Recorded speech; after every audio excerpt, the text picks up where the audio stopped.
Hi, Willie, Caroline and Alistair. Thank you for joining us tonight. Hi, Sharon. I thought I'd start off with asking something like, how did you first come across SNAC? And just answer as you're ready. Okay, well, I go first. So I remember it really quite well. So I remember not long after Ewan had been diagnosed, we were given some information about SNAC at one of our appointments. And I got in contact, and it just so happened that there was one of the Creef weekends happening. So I had been invited along to the Creef weekend, and I just remember I was absolutely blown away with that sense of, because I think after diagnosis, we very much had that sense of, we're the only ones, how are we going to get through this? This is really quite scary.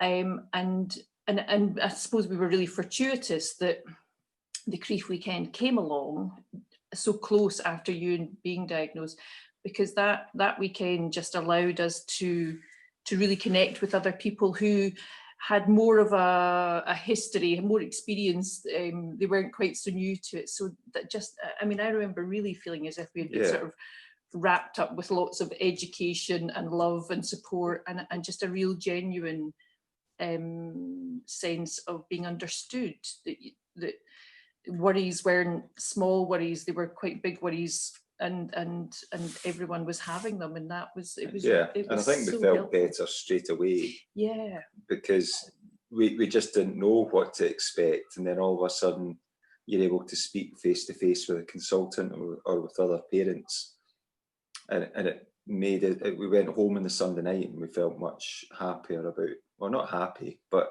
much better about the situation. It didn't seem such a massive problem to us at the time. So that was probably one of our first experiences of SNAC, and we were hooked straight away. We were just, I remember just thinking, this is just so valuable.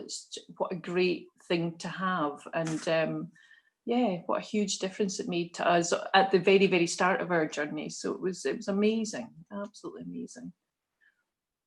Willie, hi. Quite similar to Alistair and Caroline. We found the SNAC leaflet was inside our welcome pack from the hospital. Joined the Facebook page, which was open at the time.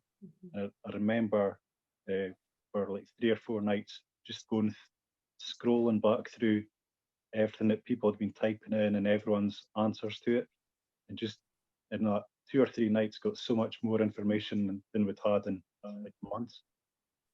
And then we went to the Parents' Day in Edinburgh, made a weekend of it, and the whole day Saturday just were like sponges, just soaking up so much information, and just seemed to spend the whole day just nodding your head going, that's right, and writing down like crazy. So no, it was good. SNAC, for a first port of call when you're first diagnosed, SNAC were a lifeline for us. It was so helpful. He had just turned 6 when he was diagnosed, and he thought he was the only person in the world with GIA. And then all of a sudden, he's not. There's all these different kids all over Scotland, some closer to home than we thought as well, that you never even knew. Yeah, and Ewan was 8 and Rory was 6, and what I loved about the weekend, there wasn't just a focus on the child with GIA. There was also, real consideration for the siblings and the impact that had. And again, although Rory was only 6, I think there was a sense of, for both him and you, in a sense of, oh, this isn't just me going through this. This isn't just my brother that's getting injected. That happens to other people too. And so that real sense of normalizing it for them, I think, was really, really helpful. So it was massive. It was huge. And as you say, Willie, just a real sort of lifeline right at the beginning. And I mean, it continued obviously, but it's at that beginning, when it's all quite scary and daunting, to know there's a collective out there that are facing similar challenges is just really reassuring. We'd been to Creef the previous year, And when Crieff was advertised, I'd emailed Tracy. This was the following year, and said, look, I know we were there last year. We got so much out of it as a family and really enjoyed it. If any space comes up, we'd travel down on the day if there's a cancellation. And then from there, Tracy said, well, if you want to come to Crieff, then you could join the committee. So we bribed you into it. So I was blackmailed into it. So I didn't know that story. I didn't know that story either. No. I've still got the email. Well, it's true. You can help at Crieff every year as a committee member. We need the committee to go to Crieff. So Yep. yeah, that's very So from there, just it was the natural thing to do. I think I was ready, and we were ready to give something back to the SNAC family that's out there. We'd got so much from SNAC and the SNAC members that it seemed the right thing to do, like Caroline said, to give back to the people that had helped us. No, it's difficult at the diagnosis stage, isn't it? Because you just don't know what it means for your child. Yeah. Absolutely. I remember when Ewan was on when he was on methotrexate, and when they were trying to get his under control, and he was on lots of steroids and things like that. I remember the worries of, is this going to impact on him, on his growth, and his what is that going to mean? And now he's 17 and he's over 6 foot, and he's just such a big, healthy lad. And you think, I wish I could have seen that then, but actually, I think you're right. Ewan's been really lucky to have. We found a medicine quite early in his. I think it was roughly about 3 years into it, that has kept him really well and flare free for a long time. And it's incredible, the advances that have. And I remember Joyce talking about that at one of the family days, about just how in her space, in her lifetime in rheumatology, just how rapid the change has been over the past while. It's been significant, really significant.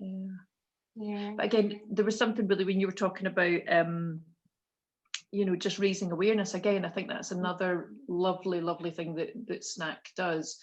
And again, it makes me think about the day at the zoo and just a swarm of purple t-shirts. And again, it's just such a lovely way to raise awareness, because it's people get to see with their own eyes. Here are children, and yes, they might have arthritis, but look how lively and active they are. And I think that part of SNAC is fantastic as well. Really sort of waving the banner for the kids and raising that, and again, I remember the night we had at Parliament, and all the work that goes into organising these kind of things, but it's so valuable, so valuable.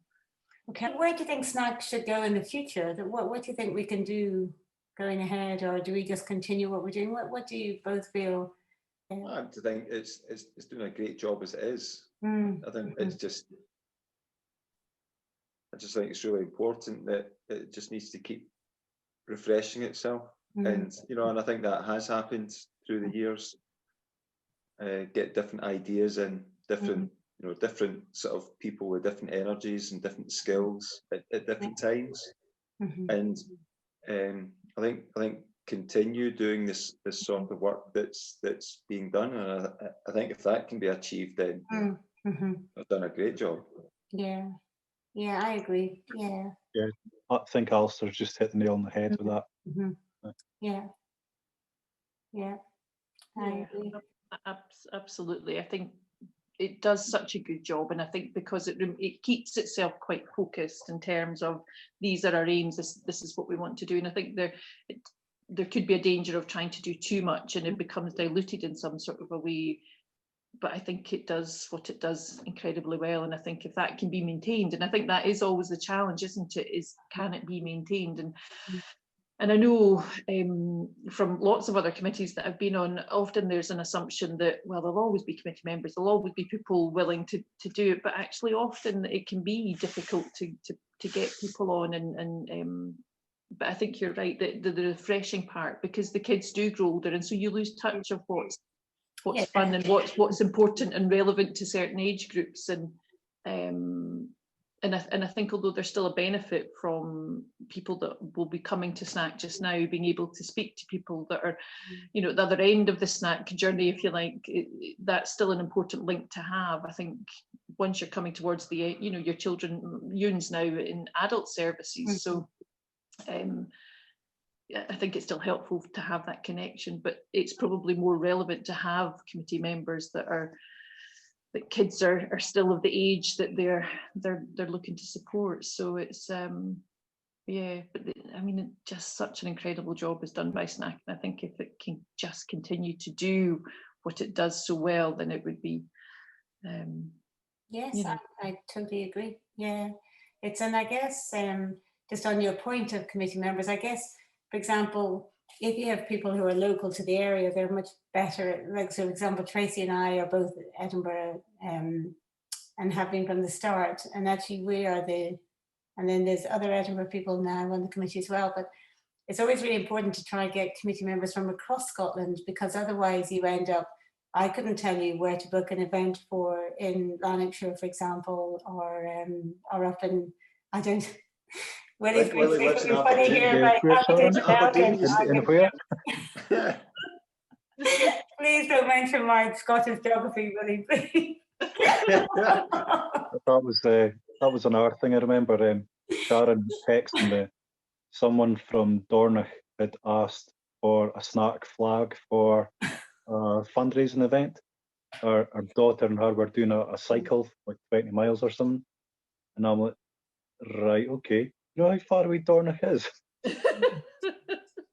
Luckily, we're passing the following weekend, but only about 130 miles. It's fine. And I guess that's kind of one of the things we do though, are like have merchandise now. So for example, we have a really lovely project that I think Dorothy and Kate took on, which was a welcome pack. So every newly diagnosed child gets a welcome pack, which is really lovely. And they're still being sent out to families who become members of SNAC, to the children. And there's lots of, even the SNAC t-shirts, even getting the branding, it's all of these things that if you look back over the 10 years, what you have done. And I think you've hit the nail on the head, especially in these times, Alistair, of just surviving in a way, because it's so strange not meeting and not seeing children, but we're managing to connect the parents quite well. And Sparring have been really supportive with these online educational things, which make up for Parents' Day, which we obviously can't have. Was watching this and thinking, should I join the committee? It's a lovely bunch of people, and you'll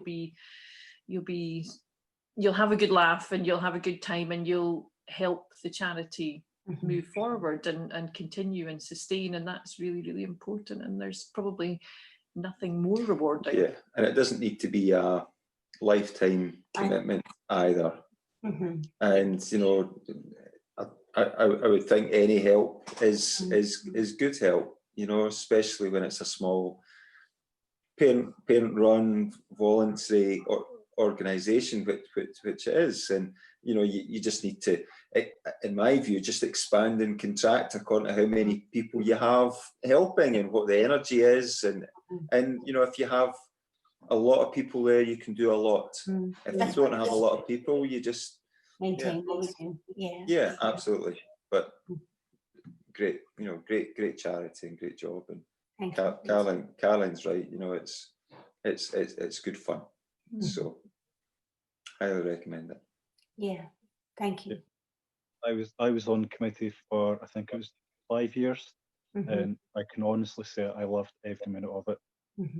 Even the drives back from Kilmarnock, drives back from Edinburgh at 12:30 at night, it was all good.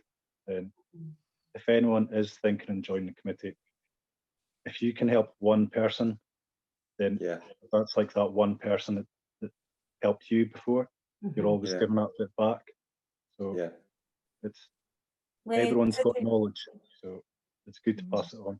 Yeah, that's such a lovely way to think of it, actually, that it could be just a really small thing that you do to help SNAC. And everybody's got a different skill set. I'm amazed by the ideas that people have brought to SNAC over the years, and really brilliant things. But even Scott joined the committee a couple of years ago, and he had said to me, about our website and could we improve it? And actually that is now our new website's really thanks to him and his nephew, who were able to have a new fresh eye to look at the website and then come up with some changes to it, and actually quite radical changes. And now I think our website's actually really good. It's if I say so myself, but it is. It's, you know, considering it's a small charity of parent volunteers, our website reflects much more than that. And there's still things missing. For example, the research tab isn't on that yet. We think research is really important, that people know what research is happening and that they're aware of research in rheumatology. But that'll get on the website soon. It's just people are busy. The people who are writing it are just managing their daily workload in COVID times. So, so yeah, I think that's a nice way to think of everybody brings something different, and you just can do a small thing that makes a big difference to one person, and then it's worthwhile. Yeah.